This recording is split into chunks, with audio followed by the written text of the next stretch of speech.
Welcome back, everybody, to another episode of Explain This. I'm with the star of the show, Robin Riddle.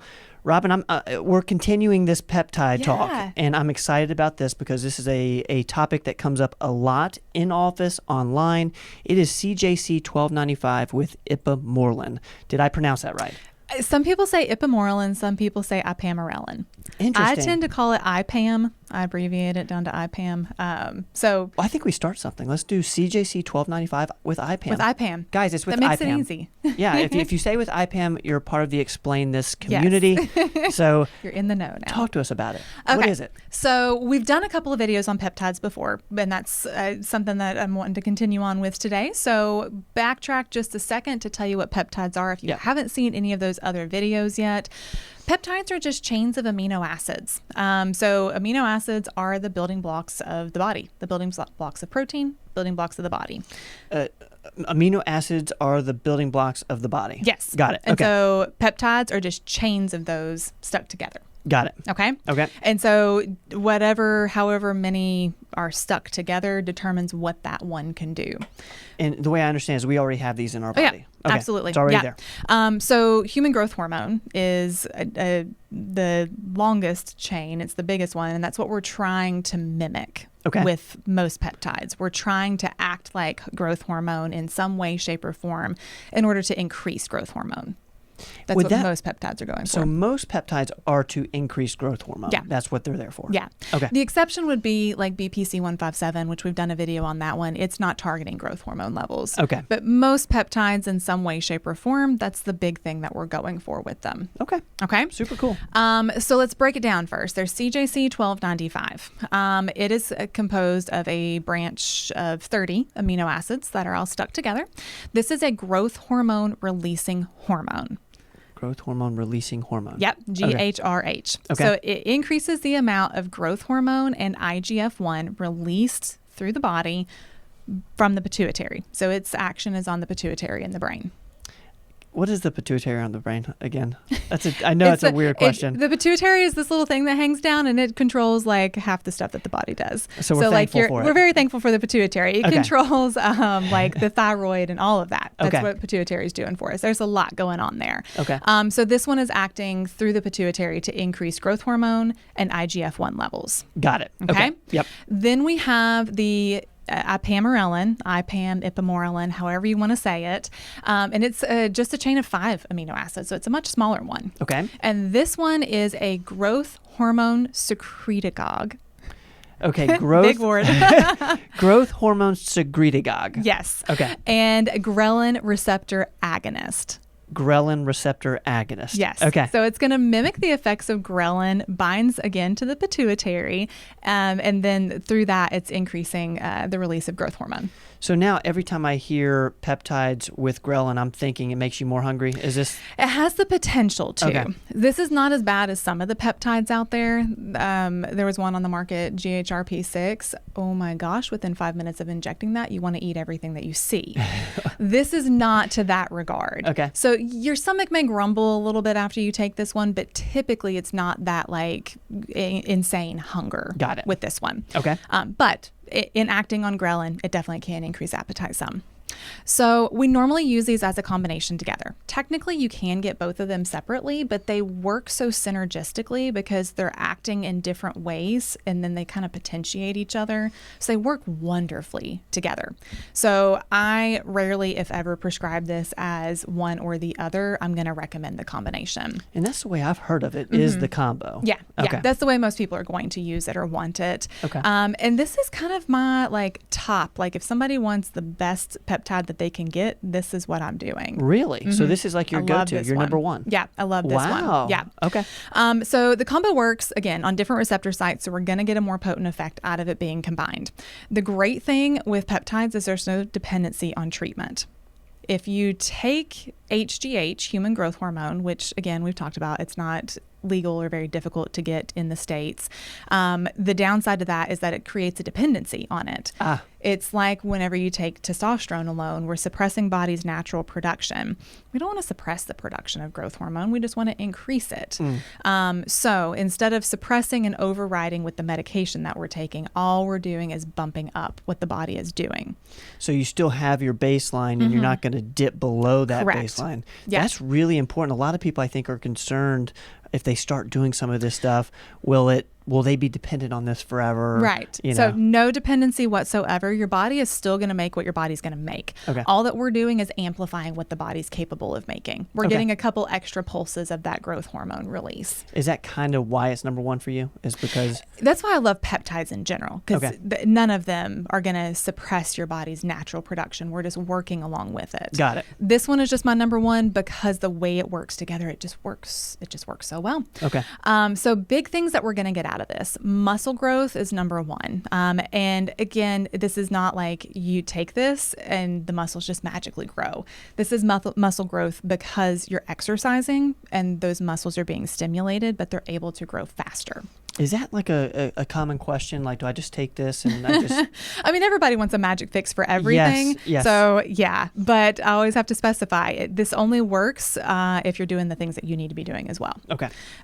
So we're going to get some muscle growth out of this. We're going to get faster recovery. And that's one thing that I love about this. You can hit the gym 5-6 days a week and push it hard. And those muscles just don't get sore the way that they do without it.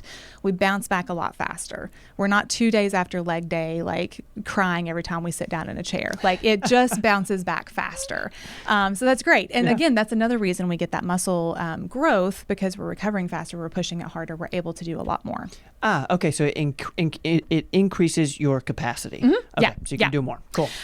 Through growing muscle, again, we're going to get fat loss. Lipolysis is one of the advertised benefits of this, but I always tell people, again, it's not that you just take this and you lose fat.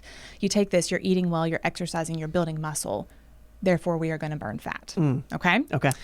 Improved sleep, improved energy, better skin elasticity, collagen production, those anti-aging benefits that everybody loves. You know, your hair, skin, nails looks absolutely amazing on things like this.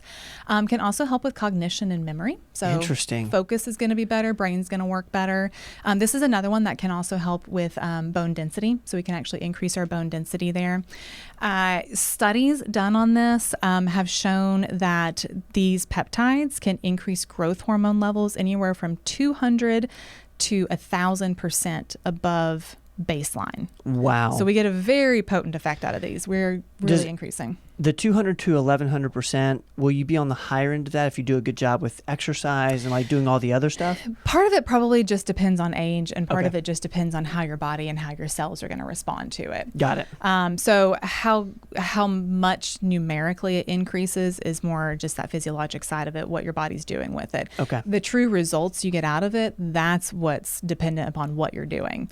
Got so if two people who are built exactly the same take the exact same dose on the exact same schedule, but one's a couch potato and one's in the gym's going to get better results out of it. Right. Their growth hormone levels may rise the same amount, but you're going to get better results when you're doing the things you need to be doing with it. Interesting. I love how this works. Yeah. And this goes along great with hormone replacement therapy. There's no contraindication there. So you can do this along with, your normal BHRT or your normal TRT. These actually work very well together. Okay. So we're increasing the energy and the muscle and all that even more doing something like this. So the number one question I always get is, how quickly am I going to feel something from this? Yes. So timeline. I always tell people it can take up to 3 months to see maximum benefits out of this. And you only keep those benefits for as long as you're on the medicine.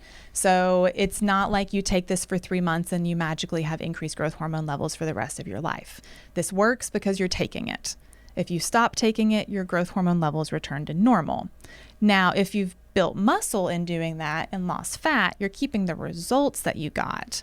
Okay. But you're not keeping those other benefits. You're not keeping the sleep benefits. You're not keeping that increased growth hormone level, all of that. All that just kind of goes back to what your baseline was before you were taking it. So do you advise people to stay on it, or do you advise people, okay, know where you want to go and we'll use it until then and then you can drop off? Either one. Okay. So I have some patients that want to stay on this because they love how they feel with it, and you can stay on it continuously. A lot of people choose to cycle peptides, and for different reasons. Okay. But a lot of people will do 3 to 6 months on, a couple months off, and cycle them that way. Okay. So up to 3 months to get maximum benefits. But within the first week, you're going to start noticing the improved sleep quality. Okay. Like most people sleep like a baby with this. Even if you slept good before, you sleep really good with this. So we're getting into that nice, good, deep restorative sleep. By week 2, we're seeing that improved workout recovery. By week 3, the improved mental clarity.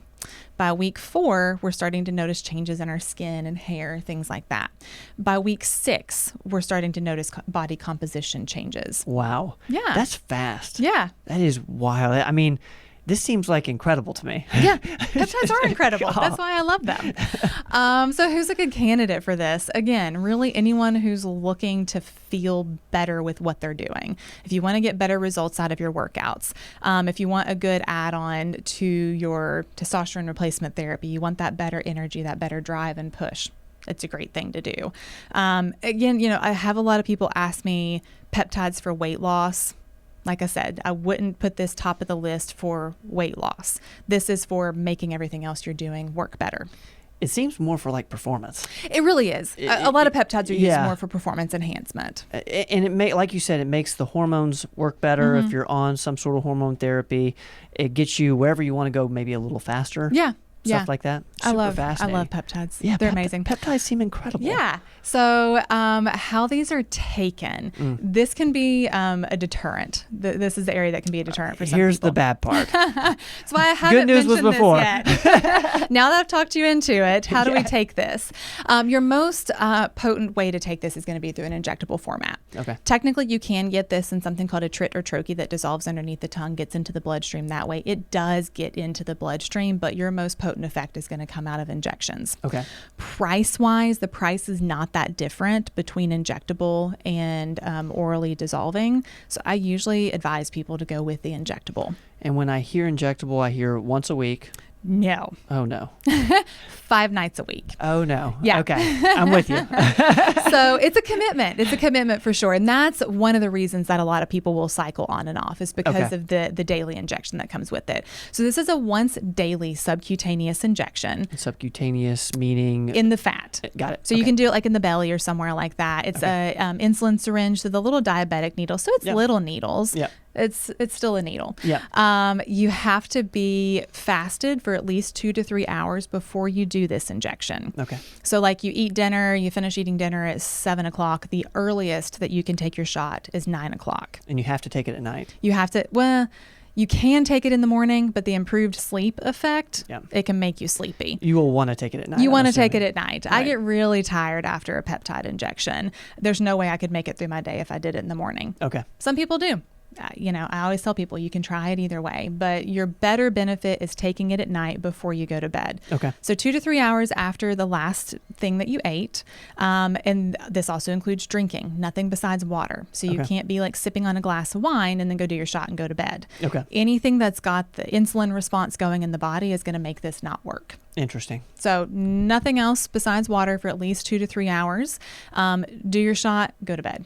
You're going to get an increase of growth hormone from the shot, and then you have your natural release with your circadian rhythm, with your sleep. Okay. So we're bumping up. We're getting like double or triple releases if we do it at night. We're going to get a release from the shot, and then we're going to get the natural growth hormone release. I mean, I don't think anybody, after hearing what you just said, would take it in the morning, but like, could you not eat for a long period of time? Yeah, so if you take it in the morning, you want to wait at least 30 minutes before you have anything to eat. Okay. Longer would be better. Okay. I would imagine another benefit is you have that, 7-8 hours of, basically fasting state. Yeah. And it can really, I would assume, would work better. Works great that way. Super interesting.